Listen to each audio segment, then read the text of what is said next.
3 movies actually. So we did Fast 9, Hobbs and Shaw, and most recently, obviously, Fast 10. A particular favourite of mine was one we produced, which was Hans Alfa Romeo GT 2000.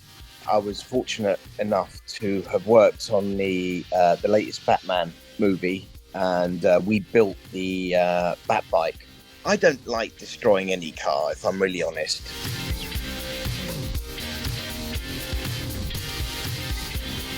Today we talk to Alex King, vehicle coordinator for the biggest movies that we all love, and we chat to him about his latest project, Fast 10. It is in cinemas right now, so make sure you grab your tickets to enjoy what will be the biggest, fastest and most furious film of the year. Now let's sit back, relax, and listen to the incredible stories and incredible journey that Alex has been on to bring us our favourite vehicles in the films we love the most. Welcome to Is It Fast? Thank you. An aptly named show for you to be on, given what you get involved with on a regular basis. Yes. For the benefit of anybody out there that has been living under a rock, tell us a little bit about who you are and what you are involved in, and what's about to kick off in your life over the last, or certainly probably taken up quite a lot of your life over the last few years, isn't it? It certainly has, yeah. So what I do is quite unique and very exciting if you like vehicles in any way, shape or form. So my job is I get hired and approached by productions to handle all the vehicles that you see on screen, which can vary from, the sublime to the ridiculous. At the very beginning, I'm sent a script, so I read the storyline, and I take all the action sequences into consideration, and then I produce a budget, and then we start buying, building, prepping vehicles for the movie, and which is where it all gets exceedingly exciting. If we can build the vehicles, or if it's just a stunt prep, which can involve roll cages and all the safety elements, as far as a fire extinguisher system and isolators and, as I said, cages. But with every vehicle, there's a role, much like an actor. So you got a hero car, we'll have several cars. So I'm buying multiples of, and then I'm dealing with stunts and special effects and the art department. And we're matching the vehicles. So you could have 5 or 6 identical vehicles that all have a different role. Some have exterior camera setups. You'll have a hero car for camera, and then have various stunt versions and potentially special effects versions if you've got cannons or explosions, depending on the requirements for the movie. Just the everyday things, cars just to deal with cannons and pyro and all these other things. It's pretty amazing stuff, I think it's fair to say. Thank you. Yeah, it is quite amazing, and you know what, I'll just say is we are, as a department, we're kind of unknown. Everyone knows about stunts, everyone knows about special effects and actors, but they don't realize that there's an enormous amount of work that goes into the vehicle side. Sourcing, finding crazy, rare, modern, sometimes futuristic cars that we have to modify and prepare. So it's kind of nice. It's like we're like the SAS of the movie world. There's an awful lot of work that goes into each and every vehicle. I mean, SAS of the movie world is probably going to be on a crew T-shirt now that you've said it. So that'll be, why not? Yeah, why not? Amazing. So obviously you've worked on a number of features over the years yourself and the extended crew. We'll move on to the reason we've been put together from a press perspective in a second. But what was the moment in kind of your professional career where you realized that this was something that you could do? You could combine your passion for cars and your passion for films, I guess. What was that kind of headlight going on moment?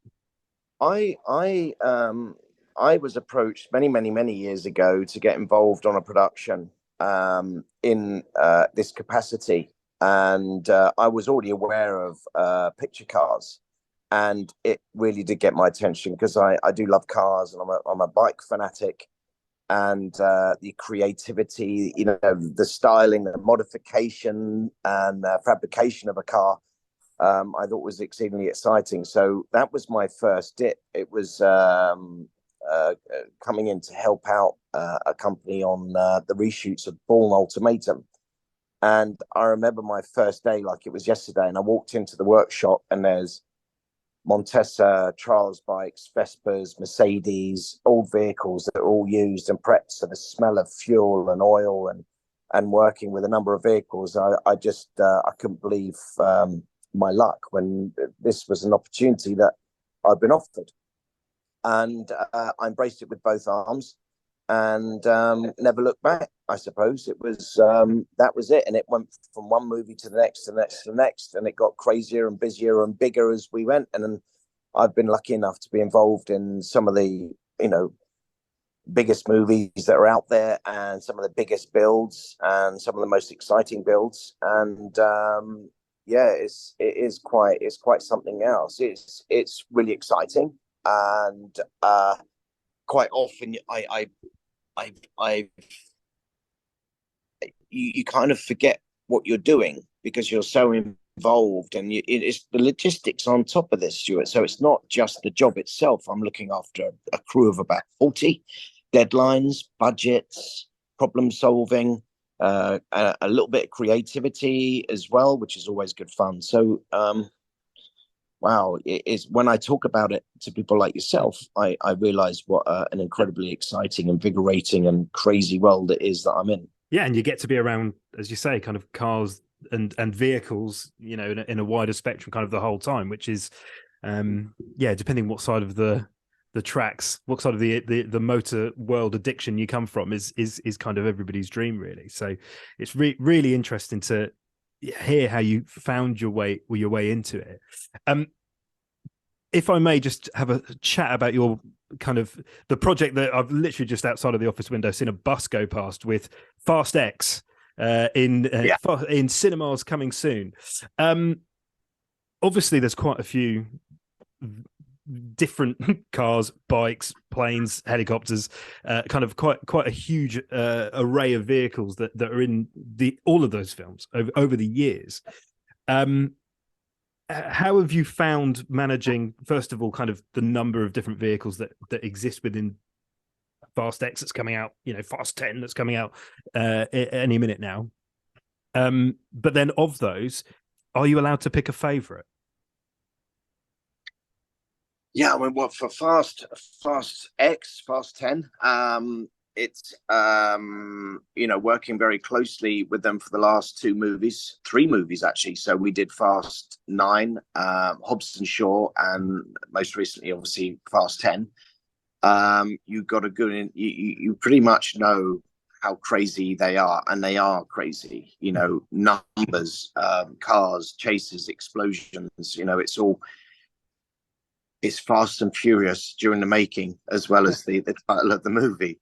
All the cars are exciting. They all look cool. A particular favorite of mine was one we produced, which was Hans Alfa Romeo GT 2000, which was quite an exciting build. We stripped the car right back.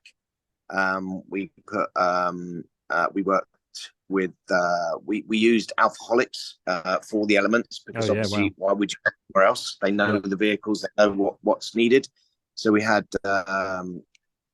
new geometry, had alcoholics geometry and suspension. We put a Ford EcoBoost engine and a Mazda gearbox, and that made the car, I mean, it was enjoyed by anyone who drove it. So all the stunt guys loved it, and Han himself, the actor that plays Han, loved the car so much that he bought one as well. And so I think that was an homage to all the hard work that my team put into the vehicle. So that was probably my favorite. I think the fabrication side of things, we had to make a load of the armored vehicles and the bomb truck, a number of those. That's always exciting for me because they're big builds, they're big undertaking, and that's something I enjoy enormously. I think the biggest one we did was that enormous articulated truck for Fast 9 that went head over heels into Tbilisi.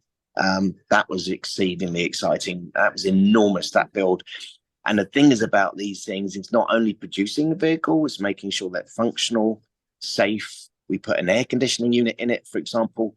And I also had to think about how we transported that. So when you're thinking about the build element, you have to consider how you can take it all apart so you can get it wherever you need to be, which was going to be I think it was going to be in Thailand, and then it changed to Tbilisi, can't have got the wrong teeth in. And we made 2 identical versions of those trucks. And you got to think about, so how do you transport something so big? I learned from a very early stage, many years ago, that, it's these vehicles need to be modular. So I always think about that when we build, so we can make sure that we can ship them wherever we need to go, and think about storage and think about any promotional elements so they can be moved around easily and affordably. So they have a pretty, well, like most kind of, actors within the industry, I suppose they have a pretty tough life. And they're worked hard but looked after. What happens at the end what happens at the end of a production? What happens to them once they've kind of, I suppose, served their purpose? Well, what immediately happens is we go through all the assets. Producers take a look. They say, right, we need to store these vehicles. All these need to be put away. Some of them get sent to LA for any continued work that they've got to shoot still, or potential promotion or storage. So anything hero-wise will go into storage. Anything non-hero that's been demolished or crushed or damaged, beyond any repair, will be crushed, gotten rid of. And then maybe further down the line, they look at maybe selling them. They approach me and ask me if I would like to buy any of these vehicles, which I used to do a lot. But then, you do end up with an enormous amount, a fleet of vehicles you just don't know what to do with anymore. But I'm a little bit of a vehicle hoarder. I think I have I've got about 8 or 10 motorcycles, and I lost count of the amount of cars that I have. So, you think about the storage and the cost of maintaining all of those. So I try not to buy too many now, but usually the studios will keep the good ones, the hero vehicles. They keep those for Universal, for example. Will keep those for for Universal Studios, or any promotions, like we're using them now for Fast 10 premiere and promotional events. Yeah, I can imagine it's probably a bit of an issue.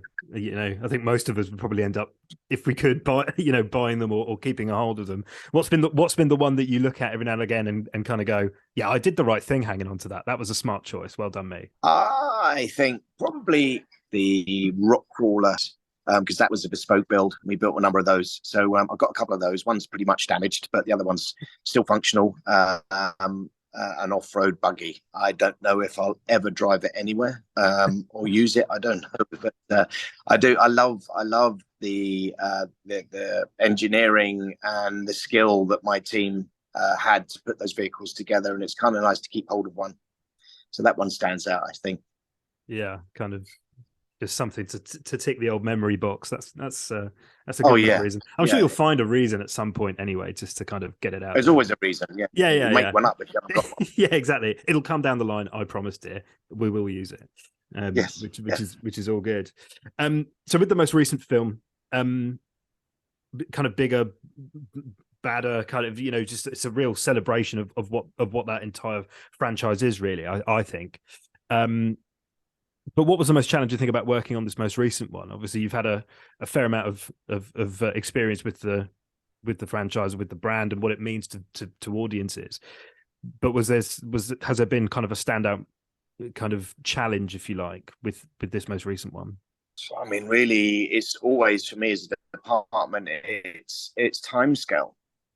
You're prepping. The workshop has anything from 10 to 40 vehicles going through minimal amount.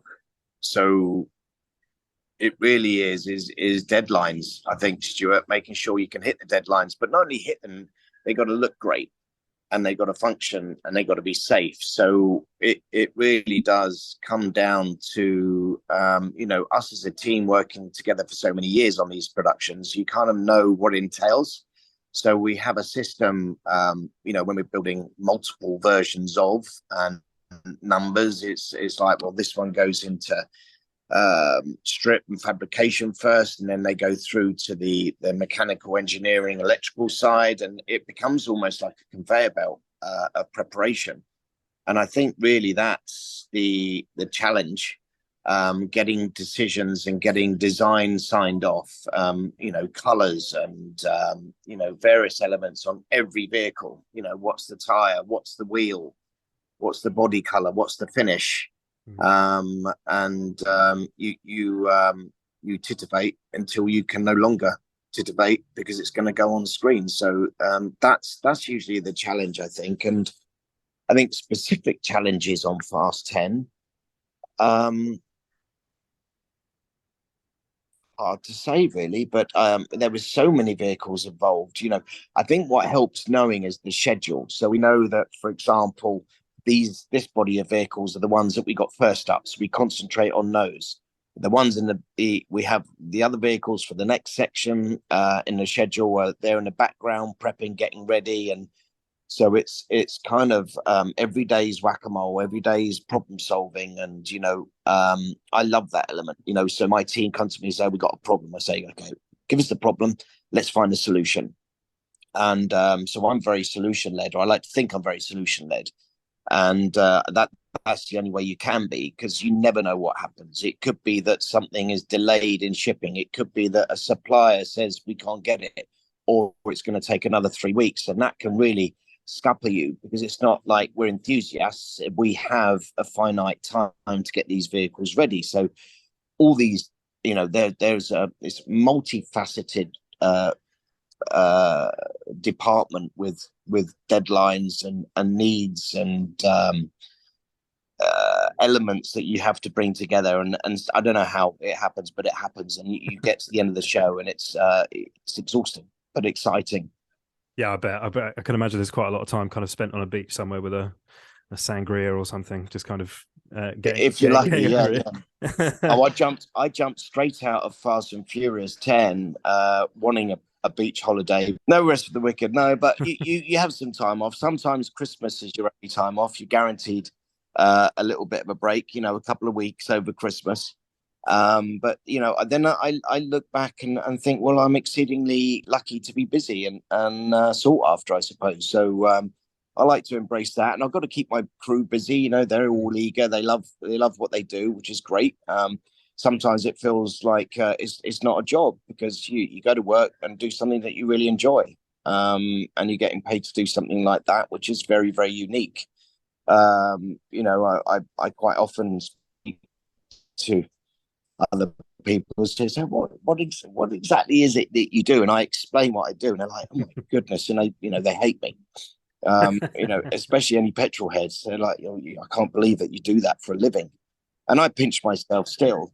But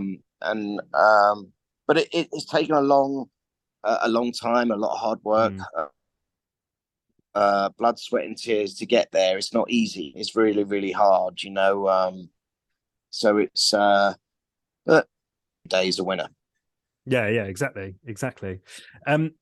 So there's a kind of, I guess, in every single film you've ever worked on, there definitely is a huge scope of different type of vehicle that goes into it. As a predominantly as a car guy that I am, I always find it really interesting how you manage to, from an engineering perspective, manage maybe the more one-off vehicles against kind of your wider range that might come directly kind of brand spanking new, what you're in 23 is a 23 plate kind of from fleet cars from OEM kind of things. Do you find it kind of professionally more rewarding working on the one-off ones, or it's kind of like, well, we've got 50 Ford Focuses that have got full Foci? Oh yeah. Yeah, without a doubt. Even Crike, I remember Die Hard 5. We must have gone through at least 200 vehicles, I think, smashing up loads of Mercedes who we partnered with, which is great. That's really helpful. But even when you get your modern day cars, your fleet cars, if you like, you're still ripping out airbags. So it's quite funny. We go backwards with safety.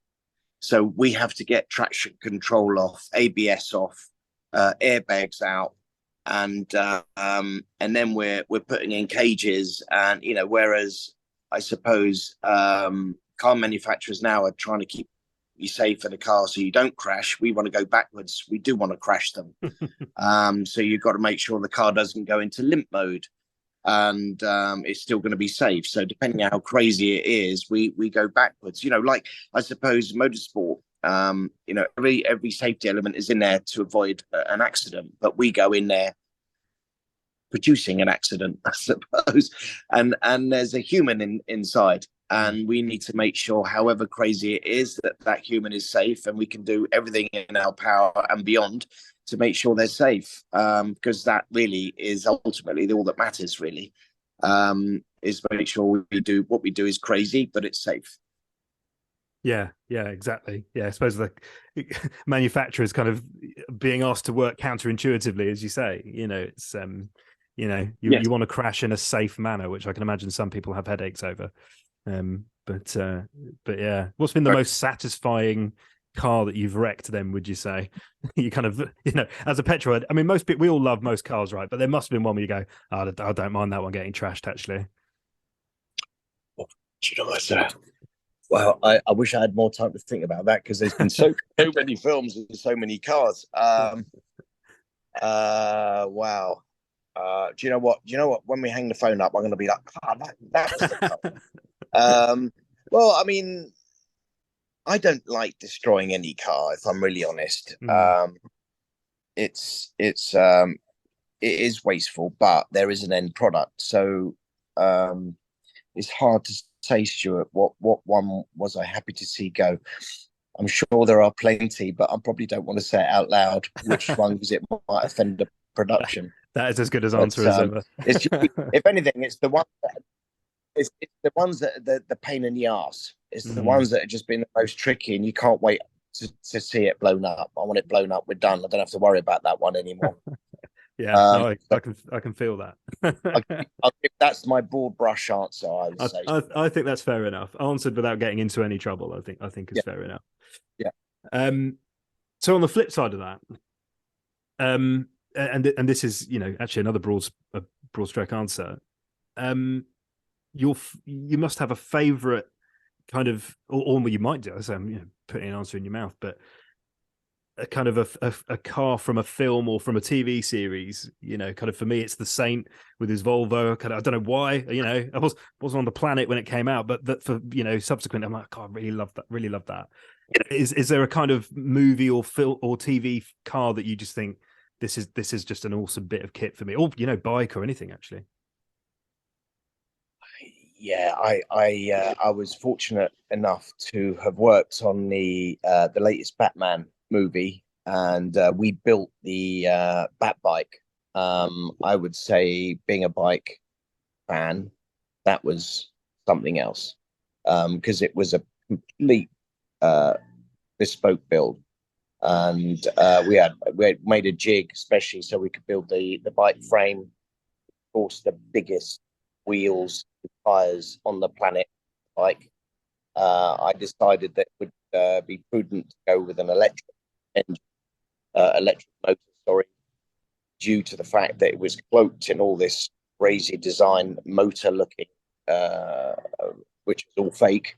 And if you cover up and shroud a combustion engine, you're going to have problems, because they're designed to have airflow. And I, very young age, on Captain America, when we had a load of motorcycles that had motocross bikes that we extended the rear swing arm, and then they were it was a plastic fake casing around them to look like something else, and they just didn't like it. It didn't matter how many fans we put on. So when we had the back bike, I thought, well, this has got to be right from the off. And we went with an electric motor, and then it didn't matter. It performed, looked amazing, was a was great fun to build and be part of. You know, it's smaller and easier to manipulate and manage than an enormous car. But that was the bike favorite. I think still my all-time favorite of many, which there are quite a few, is the Earhart tank we built on the first Wonder Woman movie. If anyone's seen that, it's the tank that she barges into and it rolls off into the edge of a building.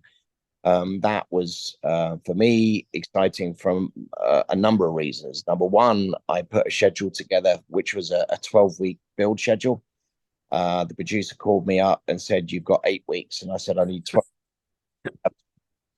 8 weeks. And you got to make it." So what I did is I incorporated the 4 weeks that we lost into the 8 weeks. So we did, 7-day weeks and long hours and different shift, of crews to manage that. And we managed to build it within 8 weeks. It looked amazing. So, I documented that build. I think it must have been over 2,000 rivets in it to make it look exactly like the vehicle did in its day. But it had a modern drivetrain. It was a Mitsubishi Canter pickup truck base. We stripped right back to basically engine and chassis. We cut the front chassis rails to put the curved ones in to have the leaf springs, so it looked identical to the Earhart and the Day that was built in the First World War. And that was a challenge. We achieved it, and we were on time and on budget. So I think that ticked all the boxes for an exciting, crazy build. It wasn't fast, it wasn't furious, but it was day. That was a really enjoyable build. I imagine that one didn't come home with you, no?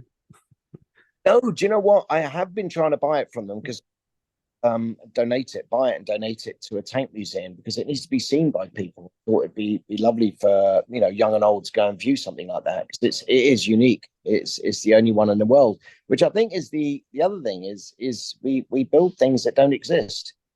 How exciting is that? Yeah, quite the legacy. And the biggest build was the massive truck we built for Fast 9 in Tbilisi. That again was monumental. Really, I mean, just huge scale. And that was an exciting build. Loved that. I could talk for hours about this.